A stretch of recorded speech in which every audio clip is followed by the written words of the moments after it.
nuestro invitado. Claro. Entrevistas en Élite Noticias. Muy bien, le damos la bienvenida a Edgar Carvajal, presidente de la Red de Instituciones Financieras de Desarrollo. Y una parte importante, una pregunta bien difícil que le hacemos nosotros a usted, el endeudamiento de los ecuatorianos. Ay, ay, ay, uy, uy, uy. Cuéntenos, ¿cómo manejamos este tema tan delicado? Usted se ríe, nosotros nos hace llorar el tema del endeudamiento, perdóneme, en todo caso.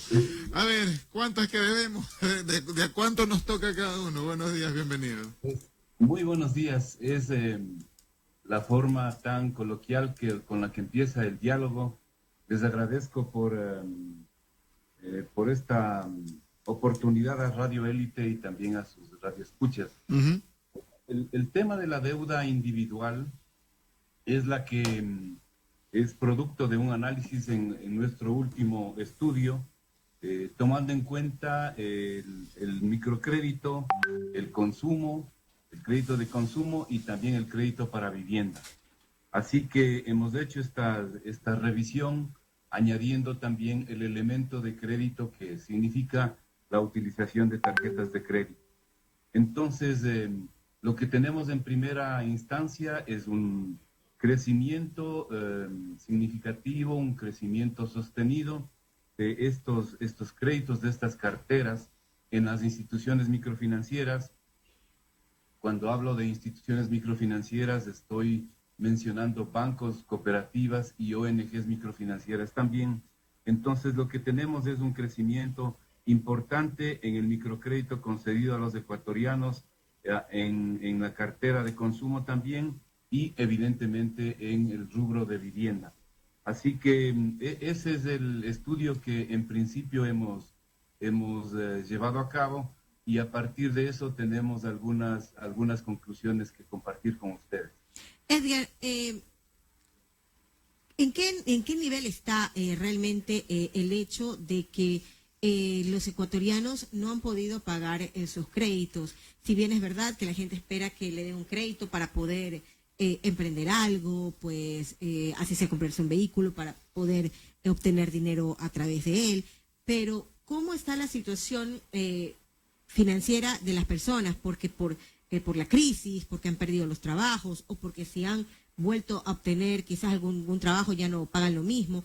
El tema del pago a los préstamos, ¿esto cómo ha afectado tanto a las instituciones y también obviamente a las personas? Claro. Primero empecemos con el tema del concepto de sobreendeudamiento, que es un término ciertamente preocupante, pero que significa que las personas han adquirido compromisos de crédito, de deuda, de comercial, han adquirido deuda, sea como ya dije, en microcrédito o en consumo, pero que no pueden cubrir o satisfacer con el nivel de ingresos que cada uno de los hogares o de las personas tiene. Entonces, ahí estamos llegando a un tema de sobreendeudamiento. En este caso, lo que hemos identificado es que existen un alto número de personas que han rebasado entonces su capacidad de pago y también han llegado a un límite tal que lo que están haciendo es endeudándose en un lado para pagar en otra institución, para pagar otros compromisos. Y también un dato importantísimo es que el propio consumo en general se está financiando en los pagos correspondientes con más deuda. Entonces, esta es una conclusión importante a la que se ha llegado, de tal manera que cuando se califica los índices de sobreendeudamiento en base a la información que se tiene del análisis y que manejan también los burós crediticios, resulta que el nivel de endeudamiento está, digamos, superando el 60% del nivel aceptado en un número importante de ecuatorianos. Edgar, muy buen día. Ahora, con respecto a este endeudamiento, que preocupa, por supuesto, tomando en cuenta la situación de nuestro país, ¿qué tanto afecta a los jóvenes? Porque de lo que hemos podido investigar y analizar, hay quienes dan su testimonio y dicen, bueno, resulta que yo me endeudé porque estaba pagando mi carrera universitaria, porque a la vez tomé la decisión de independizarme. Y, por ejemplo, teníamos un testimonio de un joven que se endeudó a sus 27 años con $38,000 en tarjetas y préstamos. ¿Qué tan preocupante es esta situación en nuestro país y con los jóvenes? Bueno, el caso de los jóvenes es un tema crucial por efectos de que ellos empiezan, digamos, su actividad productiva o su negocio precisamente con este apoyo, ¿no? Con el apoyo para financiar su capital de trabajo o sus primeras inversiones, si es que ese sería el caso, ¿no? O, como el que usted comenta, el hecho de financiarse sus estudios.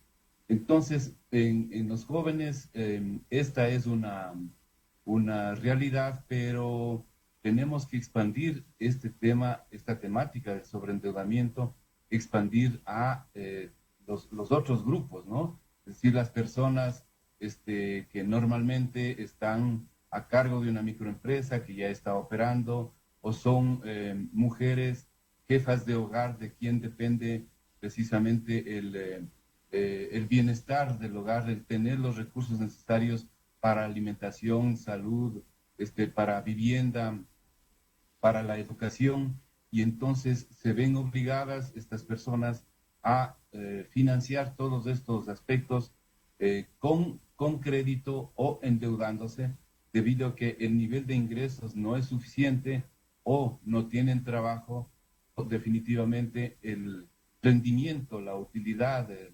movimiento económico que produce sus microempresas no le da los ingresos suficientes para poder entonces atender sus necesidades básicas. De ahí es que acude al endeudamiento para cubrir, a veces con microcrédito, a veces con consumo, necesidades, como ya dije, básicas para el funcionamiento del hogar apropiadamente. Pero en los jóvenes, para regresar al punto de su pregunta, los jóvenes también tienen otra dificultad, porque aquellos mayores de 25 años, solamente en un 68% tienen una cuenta de ahorros o una cuenta corriente. Esto significa que desde el inicio, los jóvenes en este parámetro que le estoy mencionando son excluidos del sistema financiero, es decir, no tienen oportunidades.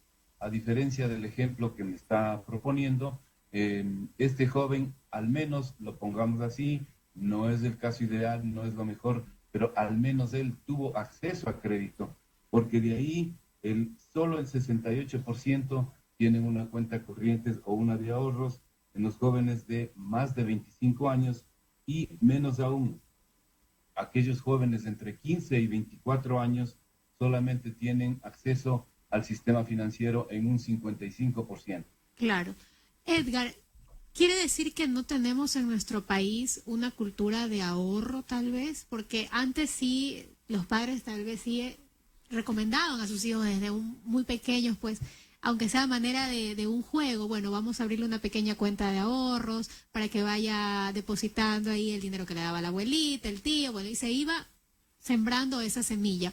Pero tal vez esto ha cambiado en los últimos años y ya no existe esa cultura, pues, de un joven, sobre todo, pues, que empiece a ahorrar, tomando en cuenta las cifras que usted nos está mencionando. Bueno, el concepto de ahorro es fundamental. Esto debería estar como parte de nuestra cultura, digamos, ¿no es cierto?, de manejo de nuestros recursos a nivel individual, a nivel del hogar, a nivel institucional, a nivel empresarial y también a nivel del país. Entonces, el concepto de ahorros es clave. Sin embargo, vale una pregunta un poco más fuerte, digamos, un poco más disruptiva en relación a lo que me comenta. Si los ingresos de una persona o de un hogar en el cual contribuyen dos o tres personas con su sueldo, con su salario, cubren básicamente lo que le significa los gastos del día a día, los gastos mensuales, y no le queda un margen para el ahorro, entonces este es un error en la administración de los recursos. Pero sí, de los ingresos que tiene, cubre esos gastos y le queda un dinero excedente, este debería convertirse en ahorro en lugar de convertirse en gastos en temas suntuarios o en temas que no son fundamentales para el funcionamiento o para la calidad de vida de ese número de personas que están conformando el hogar. La pregunta que usted me hace tiene relación directa con lo que se denomina la educación financiera. Y la educación financiera llega, digamos, a tener objetivos importantes como el cambiar la cultura, la forma del manejo de los recursos de las personas y dentro del hogar, de tal manera que pueda administrar mejor los ingresos que tiene, pueda distribuir mejor entre gastos, inversiones y ahorro, y además pueda generarse una cultura de análisis de previo, consciente, digamos, objetivo, de cuando adquiere un crédito, para qué es este crédito, qué tan útil le es a la persona o al hogar, y de eso llegar a una decisión objetiva, fría, de si ese crédito debe o no debe adquirirse, y principalmente a una decisión objetiva de si puede pagar el crédito.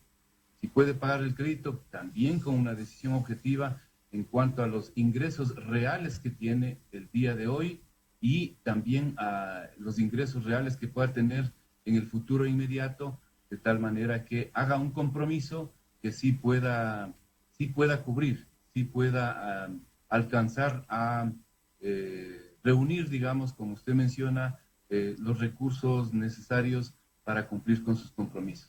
Edgar, también es imposible no preguntarle otros temitas, como por ejemplo los impuestos que están planteando los asambleístas a todo lo que es la banca e instituciones financieras. Claro, cada uno por categoría.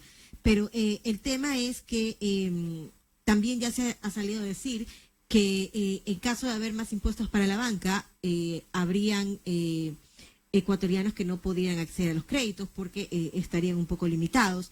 Y además, también se dice que las utilidades de los bancos son menores en un 2.9% a las 25 empresas más grandes del Ecuador. Bueno, en este sentido, la verdad yo preferiría que las propias instituciones y sus instituciones representantes sean las que opinen de manera mucho más directa en relación a sus valores y a sus argumentos. Lo que ocurre es que yo soy el representante de la red, y en la red tenemos 3 colectivos. Okay. Y estos colectivos están conformados por bancos, por cooperativas y por ONGs microfinancieras. Y a nivel general, para no ahondar en el detalle que usted me dice, ¿qué postura tienen ustedes? Sobre todo por lo que se dice, pues, ¿no? Que porque el discurso de algunos asambleístas, al ser consultados sobre ese tema y analizarlo justamente en el Parlamento, lo primero que se dice al buscar, no se sube el IVA, cobrémosle a la banca porque son los que más ganan en el país. Pero en cambio la banca también dice no es tan cierto porque si bien se gana, pues no llega a lo que ganan las 25 empresas más grandes del Ecuador. Sí, este es un elemento comparativo importante porque los niveles de rentabilidad de la intermediación financiera en algunos casos son menores que en otros sectores productivos.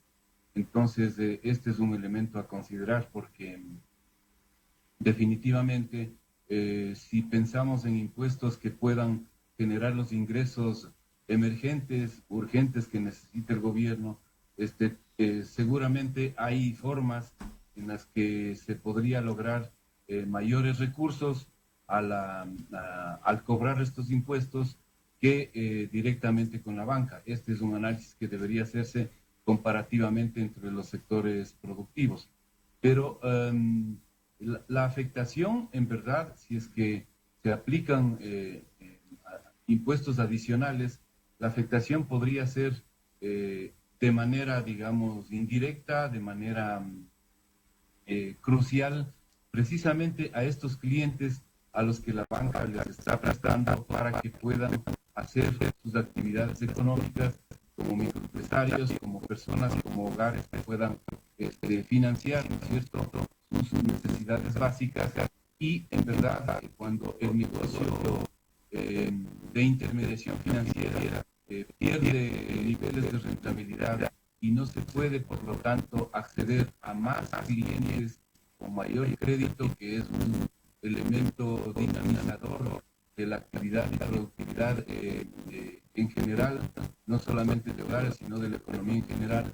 Entonces, sí se presentarían dificultades, o al menos una merma de los recursos que podrían destinarse a los créditos que ya hemos mencionado, que son microcréditos de consumo, que llegan a las personas precisamente de bajos ingresos, y no solamente para créditos a grupos corporativos, sino que llegue a personas de bajos ingresos que tratan de financiar, y lo pongamos así, sobrevivir con el crédito para satisfacer estas necesidades. Edgar, muchísimas gracias por estar con nosotros en Élite Noticias y haber abordado algunos temas de interés nacional. Quizás un mensaje, Claro, por favor. Un mensaje final, en el sentido de que este estudio es sobre el endeudamiento, o el estudio del endeudamiento de los ecuatorianos, una carga difícil de llevar, así le hemos denominado, y con toda la, digamos, con toda el respeto del caso al planteamiento, está como una interrogante. Esto se le puede encontrar en nuestra página web www.rfd.org.es.